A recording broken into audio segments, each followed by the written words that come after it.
RTD, how are you?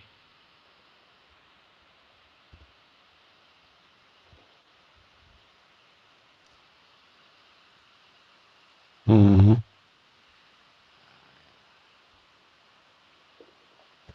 It says he's added up at the top.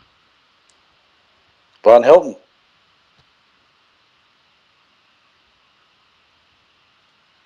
He needs to join the call. I'm calling him.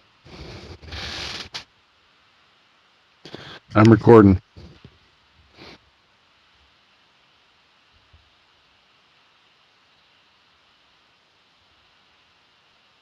Oh, what the fuck?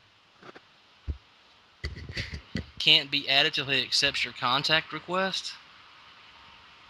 I need to get him to accept the request. So send him a contact. Mm.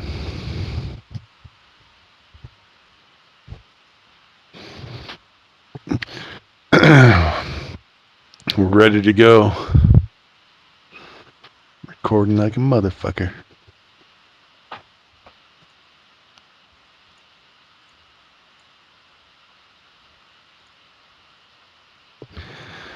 Terrible producer. Terrible producer.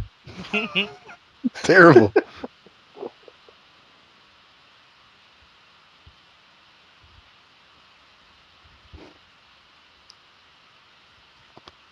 What do I gotta do? I gotta accept his. I don't understand what I gotta do. Send him a contact request. Add contact. It won't. It won't let me. It won't. It says add to group call. Add participant. Send God call. damn it! Hold on, I'm a fucking. Go look up his no. Just look up his contact again, and it'll click add Von Helton as a contact, and It's just not giving me add that him. option. Oh When yeah, you it search is. this, Yeah, it there you is. go. There you go. Stay with it, Got Jedi. it. Got it. Come on now. Now he should be able to see the chat. Tell him we're live in 3 minutes.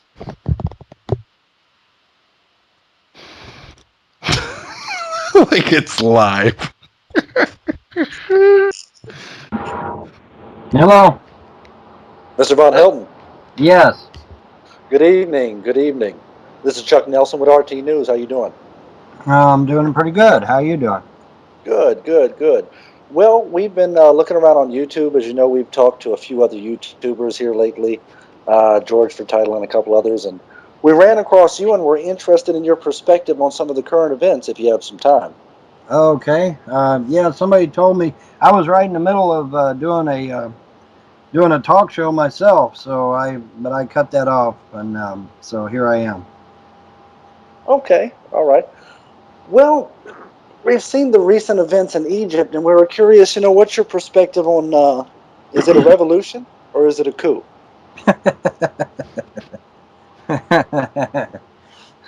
Muslims getting rid of one Muslim despot for another Muslim despot. What's changed? Nothing. Islam's still in control of Egypt, isn't it? If tomorrow they get up and they announce that Islam is no longer in control of Egypt, well, now that would be a news story.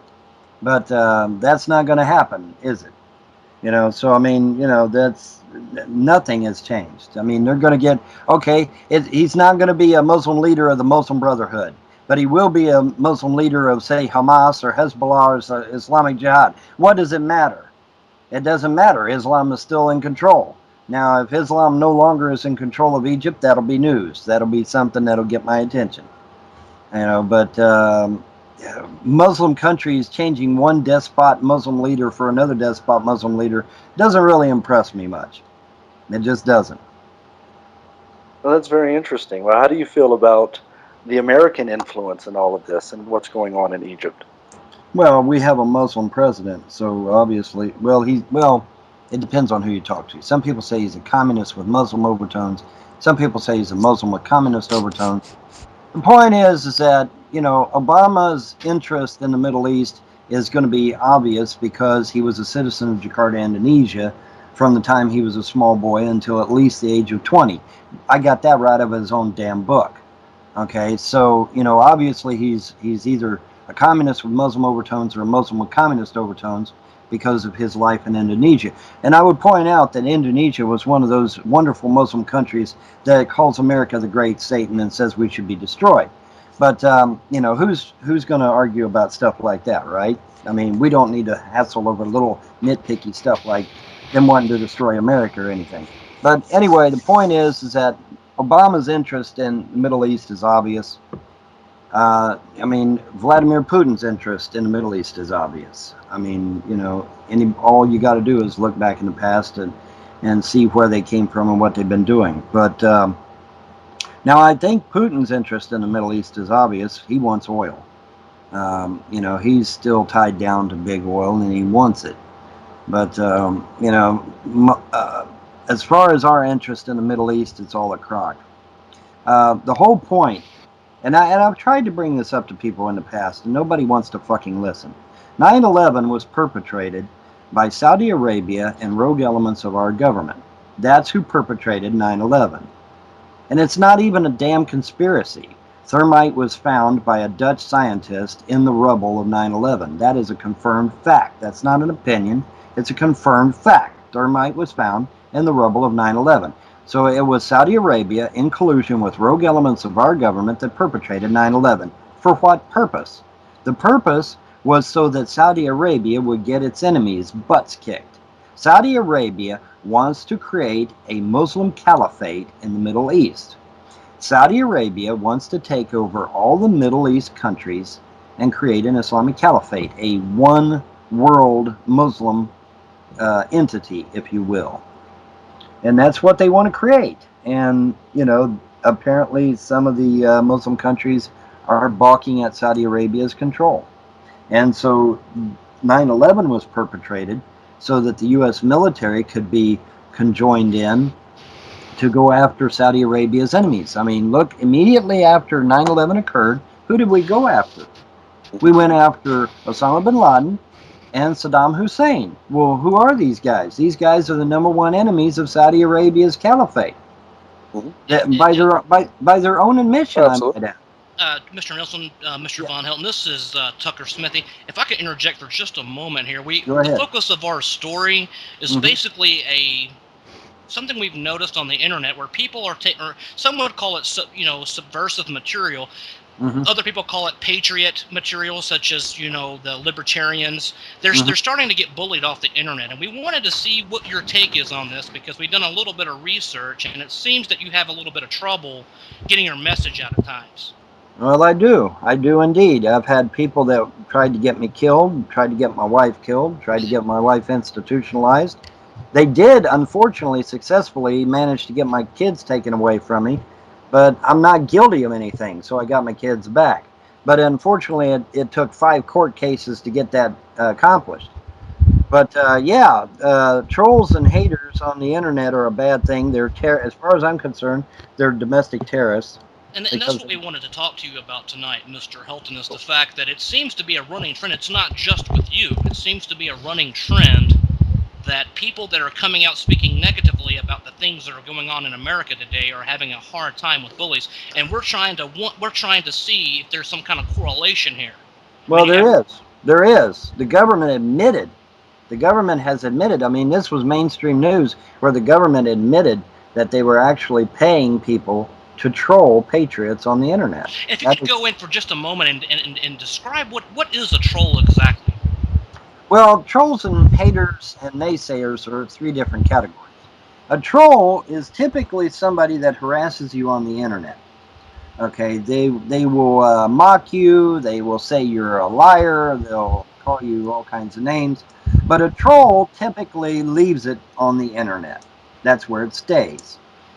You know, like I said, they'll badmouth you, they'll slander you, whatever, but it stays on the internet. Trolls will stay on the internet. Naysayers are even less than that. Well, let me back it up. Let me start with the naysayer first. A naysayer is somebody that basically denounces pretty much everything you say. They're like a negative form of groupie. Okay. They follow behind you and they say, oh, well, you know, he's wrong about this, he's wrong about that, blah, blah, blah, blah, blah, blah, blah. That's a naysayer. Naysayers, though, are typically pretty harmless. But then you have trolls. Trolls go behind you and they harass you, they mock you, slander you, they get you in trouble, but they pretty much limit themselves to the internet. But then you have the group known as haters. Haters are the worst. The haters will actually bring it into the real world. They will actually try to do you physical harm, either themselves or they'll try to get somebody else to do it.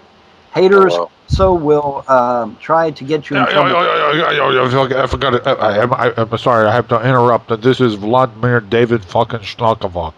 I don't. I'm not sure if we should actually go into details of physical harassment here on the program. What we were trying to investigate was your opinion on trolling in general here on YouTube internet format.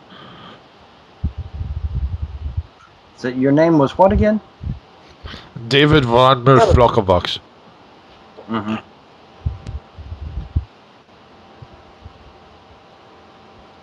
And Russia Today producer. Mm-hmm. Uh-huh. Yeah. So what do you say to your critics who claim you are not a vampire? Yeah, but I thought this was a fucking joke.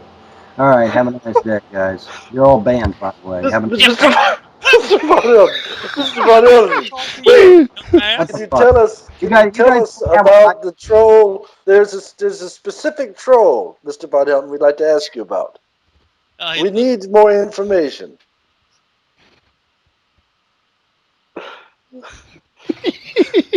Fucking owned. You had to fucking do it, didn't you, Vince? You fucking had to do it.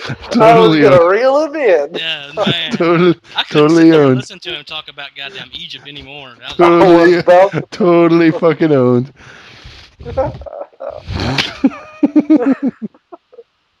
Oh shit. Awesome. Now, quick, go to Vaughn TV. Oh, I'm already there. He just banned. Hey, look, he just banned. He's banning them. I got the whole video. Oh shit. Oh, that was golden. It was getting to be 10-minute video, man. He's back on. He's back on. 10-minute video. Oh man. I was trying to reel it in just a little bit more. So anyway, it ended up being bullshit. Hopefully I was going to be contacted by RT. Well, that ended up being Cut it up a little bit. By the way, guys, I saved a Skype call, and I will be contacting RT News and telling them that there's people on Skype that are trying to impersonate. Ooh,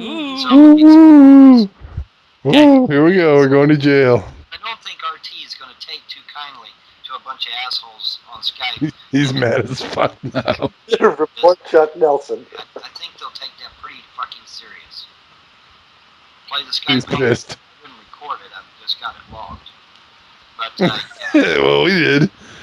He's got it. He's like the NSA. He just logged it. He hadn't recorded it. He's got the metadata. Oh man. I tried to reel him in. So I wanted. And then you guys were doing good. I kind of fucking sucked it up, but whatever. He's mad as hell anyway.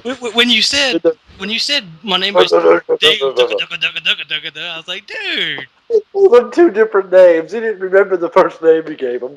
The first one was Vladimir David fucking Fuckadoff. Fuckalunkadoff. Some shit. Oh man, I had this shit on mute. When it was all silent, it's because I was dying laughing. I couldn't fucking. I was dying. Oh, he's raging. Tell me he's raging. He's mad now. He's mad as fuck. Oh, hey, we were hacking him.